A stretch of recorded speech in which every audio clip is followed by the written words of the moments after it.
कुमार सरल एग्जाम के YouTube channel पे आपका स्वागत करता हूं। दोस्तों लेकर आए 25 जुलाई से बनने वाले 10 करंट अफेयर के महत्वपूर्ण प्रश्न जो आपकी आने वाली सभी प्रकार की परीक्षाओं के लिए महत्वपूर्ण है और साथ में स्टैटिक जीके का भी बेहतरीन प्रश्न इनके साथ इंक्लूड किए जाते हैं। तो उम्मीद है कि यह वीडियो आपको ज़्यादा पसंद आएगा और शुरू करते हैं हम आज का हमारा पहला प्रश्न। और उससे पहले सभी दोस्तों से मेरा निवेदन है कि कृपया इस वीडियो को ज़्यादा से ज़्यादा लोगों तक शेयर किया करें, लाइक करें, सब्सक्राइब करें और कमेंट करें बाद में। तो शुरू करते हैं हम आज का हमारा पहला प्रश्न करंट अफेयर का प्रश्न है हमारा, किस अंतरिक्ष मिशन के क्यूरियोसिटी रोवर ने मंगल ग्रह पर सल्फर की खोज की? इसरो, रॉसकॉस्मोस, नासा या जाक्सा? तो इस समय जो है नासा सबसे ज़्यादा खोजों में लगा हुआ है ग्रहों के नाम पे।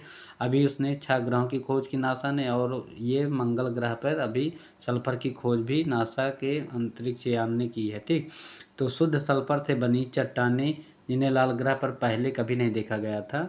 यह अभूतपूर्व खोज तब हुई जब 1 टन वजनी क्यूरोसिटी रोवर गेडिज वैलिस चैनल की जांच करते समय चट्टानों के ढेर पर से गुजरा और टूट गया। ठीक, और तभी मतलब पता लगा कि ये पीले कलर का दिखाई पड़ा, तो क्योंकि पीले कलर का सल्फर होता है तो उसकी पहचान हो पाई कि ये सल्फर है। अब बात करें नासा की, तो नासा की जो स्थापना हुई थी 1958 में हुई थी और इसका जो मुख्यालय वाशिंगटन डीसी में। अध्यक्ष जिसके कौन है तो बिल नेल्सन, जैसे इसरो के अध्यक्ष हैं एस सोमनाथ। नेक्स्ट हमारा प्रश्न है, किस देश ने दुनिया की पहली हाई स्पीड कार्बन फाइबर से बनी ट्रेन का अनावरण किया है? तो जर्मनी, रूस, अमेरिका या चीन? तो इसका जो सही जवाब होगा डी होगा, चीन ने दुनिया की पहली हाई स्पीड कार्बन फाइबर से बनी ट्रेन का अनावरण किया है। अब ये होती क्या है कार्बन फाइबर वाली ट्रेन? तो चीन ने दुनिया की पहली हाई स्पीड कार्बन फाइबर से बनी ट्रेन का अनावरण कर दिया है और साल के आखिर में एक तटीय शहर में इस नए कार्बन फाइबर ट्रेन के परिचालन का शुभारंभ होगा। इसका अनावरण जो है बुधवार को पूरे प्रांत शेडोंग के किंगदाओ में किया गया है और ट्रेन को developer Qingdao Sifang rolling stock company ने तैयार किया है, जो चाइना रेलवे कंस्ट्रक्शन कॉरपोरेशन की सहायक कंपनी है। ठीक, और चीन ने अभी क्या है दूसरी जो हाइड्रोजन से चलने वाली ट्रेन चालू की है और सबसे ज़्यादा स्पीड में चलने वाली बुलेट ट्रेन का भी आविष्कार किया है, जो 600 प्लस किलोमीटर की स्पीड है। और सूर्य और चंद्रमा जैसे कृत्रिम ग्रहों की खोज बनाने वाला भी चीन है। और नेक्स्ट बात करते हैं, अगला हमारा प्रश्न है, Meghalaya OTT platform hello Meghalaya launch करने वाला कौन सा राज्य बना? तो पहला, दूसरा, तीसरा या चौथा? तो इसका जो सही जवाब है ये दूसरा राज्य बना है, Meghalaya OTT platform hello Meghalaya launch करने वाला। तो इसके बारे में बताएं तो मुख्यमंत्री यहाँ के कौन है? तो मेघालय के कॉनराड संगमा हैं, जो राज्य के फिल्म निर्माताओं और संगीतकारों को बढ़ावा देने के लिए OTT platform hello Meghalaya launch किया है। और इस पहला राज्य कौन था? तो केरल था और केरल के बाद मेघालय था दूसरा अब बना है। ठीक, प्रतिभाओं को उनकी डिजिटल सामग्री का विमुद्रीकरण करने की अनुमति देकर उनका समर्थन करना चाहता है। तो मेघालय की राजधानी क्या है? शिलांग है। यहाँ के सीएम कॉनराड संगमा है। अगला हमारा प्रश्न है, किस सरकार ने पूरे राज्य में हरित आवरण बढ़ाने के लिए उपवन योजना और हेरिटेज ट्री अडॉप्शन योजना की शुरुआत की? जम्मू कश्मीर, आंध्र प्रदेश, मध्य प्रदेश या उत्तर प्रदेश? तो इसका जो सही जवाब होगा डी ऑप्शन, उत्तर प्रदेश ने पूरे राज्य में हरित आवरण बढ़ाने के लिए उपवन योजना और हेरिटेज डी अडॉप्शन योजना की शुरुआत की है। अब इसके अंतर्गत होगा क्या?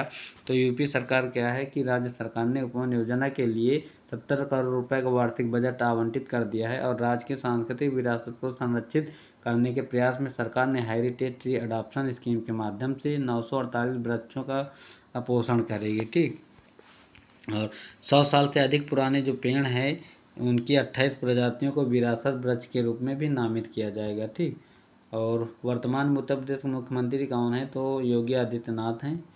ठीक, योगी आदित्यनाथ हैं और यहाँ की जो राज्यपाल हैं आनंदीबेन पटेल। ठीक, आनंदीबेन पटेल हैं यहाँ की वर्तमान में राज्यपाल।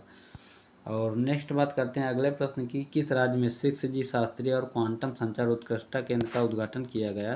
कर्नाटक, केरल, तमिलनाडु या आंध्र प्रदेश? तो इसका जो राइट आंसर होगा सी, तमिलनाडु राज्य में 6G शास्त्रीय और क्वांटम संचार उत्कृष्टता केंद्र का उद्घाटन हुआ है। और इसके बारे में बताएं तो सचिव जो हैं दूरसंचार नीरज मित्तल ने IITM रिसर्च पार्क चेन्नई में 6G के लिए पारंपरिक और क्वांटम संचार पर उत्कृष्टता केंद्र का उद्घाटन किया है। केंद्र दुनिया भर में 6G नेटवर्क के लिए मानकों और अवसंरचना को स्वरूप देने में महत्वपूर्ण भूमिका निभाएगा। IIT मद्रास में मौजूदा 5G टेस्ट बेड के बीच इंटरकनेक्ट की सुविधा भी प्रदान की जाएगी। तमिलनाडु की राजधानी चेन्नई है और वहाँ के वर्तमान में CM MK स्टालिन है। ठीक, MK स्टालिन है और ये वो रवि जो हैं राज्यपाल हैं, स्टालिन हैं यहाँ के मुख्यमंत्री। ठीक, अगला हमारा प्रश्न है 23 जुलाई को कौन सा दिवस मनाया जाता है। ऑप्शन है योग दिवस, पर्यावरण दिवस, जल संरक्षण दिवस, राष्ट्रीय प्रसारण दिवस। तो इसका जो राइट आंसर होगा डी ऑप्शन, राष्ट्रीय प्रसारण दिवस मनाया जाएगा। पर्यावरण 5 जून पर्यावरण दिवस और योग दिवस 23 को। ठीक, तो 23 जुलाई को राष्ट्रीय प्रसारण दिवस 2024 मनाया गया। यह खास दिन देश में संगठित रेडियो प्रसारण के जन्म की याद दिलाता है, जिसे 1927 में भारतीय प्रसारण कंपनी IBC की स्थापना के रूप में माना जाता है। पहला रेडियो प्रसारण जो है 1927 में इंडियन ब्रॉडकास्टिंग कंपनी के तहत बॉम्बे स्टेशन से शुरू किया गया था। आज ही वह महत्वपूर्ण दिवस है जिस दिन भारत को पहली रेडियो ब्रॉडकास्टिंग कंपनी मिली थी। और नेक्स्ट हमारा प्रश्न है किस राज्य के चराई देव मैदान को यूनेस्को विश्व धरोहर स्थल नामित किया गया है। असम, अरुणाचल प्रदेश, मेघालय, सिक्किम। तो इसका जो सही जवाब है ये होगा असम राज्य में ये स्थित है। अब इसके बारे में बताएं आपको डिटेल। तो असम के चराई देव मैदान को यूनेस्को विश्व धरोहर में नामित किया गया है। ठीक, और ये अखबार बनेगा तो ये 43वां विश्व धरोहर में शामिल होने वाला भारतीय स्थल होगा। ठीक, क्योंकि 41-42 अभी होयसल मंदिर कर्नाटक का और विश्व भारती जो कोलकाता में रविन्द्रनाथ टैगोर का विश्वविद्यालय है उसको शामिल किया गया था पिछले साल। तो पूर्वोत्तर भारत का पहला यूनेस्को विश्व धरोहर स्थल बनने के लिए नामित किया गया है। और प्रधानमंत्री नरेंद्र मोदी ने 31 जुलाई को दिल्ली में आयोजित विश्व धरोहर समिति के 46वें सत्र में नामांकन की घोषणा की है। ठीक, और इन प्राचीन दफन टीलों का निर्माण अहोम राजाओं और कुलीनों के लिए 13वीं से 18वीं शताब्दी के बीच उनके शासनकाल के दौरान किया गया था। असम की राजधानी दिसपुर है। यहाँ के CM हेमंत विश्व शर्मा है। ठीक, हेमंत विश्व शर्मा याद रखना। और यहाँ पे क्या है काजीरंगा है, एक सिंग वाले गैंडा है और विश्व का सबसे बड़ा द्वीप है माजुली द्वीप जो ब्रह्मपुत्र नदी पे बनाया गया है। ठीक, अगला प्रश्न हमारा है, एक मिनट, हाँ, प्रश्न हमारा किस सरकार ने राज्य में प्रवेश करने वाले सभी पर्यटन वाहनों के लिए बड़े कचरे के बैग ले जाना अनिवार्य कर दिया। असम, सिक्किम, मेघालय, नागालैंड। तो इसका फिलहाल जो सही जवाब होगा वो होगा सिक्किम है। ठीक, तो सिक्किम ऐसा करने वाला पहला राज्य बना है। अब इसके बारे में बताएं।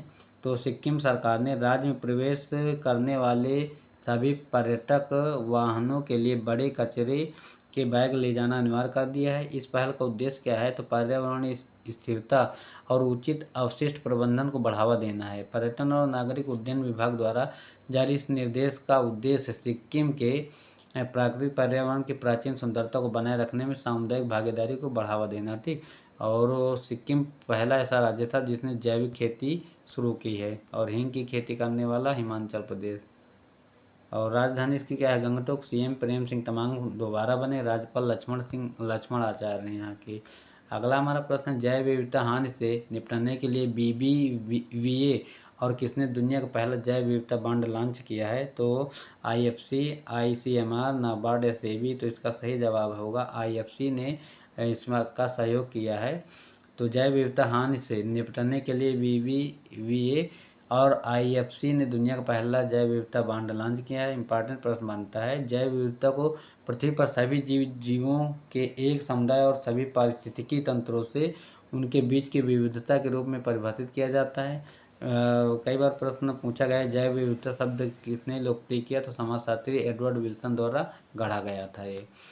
नेक्स्ट हमारा प्रश्न है पोलैंड की राजधानी वर्साई या वर्षा में चल रहे ग्रीष्मकालीन एथलेटिक्स प्रतियोगिता में किरण पहल ने महिलाओं की 200 मीटर में कौन सा पदक जीता। गोल्ड, सिल्वर, ब्रॉन्ज या कोई नहीं। इसका सही जवाब होगा इसने गोल्ड पदक जीता है। ठीक, तो उन्होंने यह दौड़ 23.9 3 सेकंड में पूरी की, जो इस वर्ष किसी भी भारतीय का अब तक का सर्वश्रेष्ठ प्रदर्शन रहा है। और पुरुषों की 400 मीटर स्पर्धा में राजेश रमेश ने स्वर्ण पदक जीता।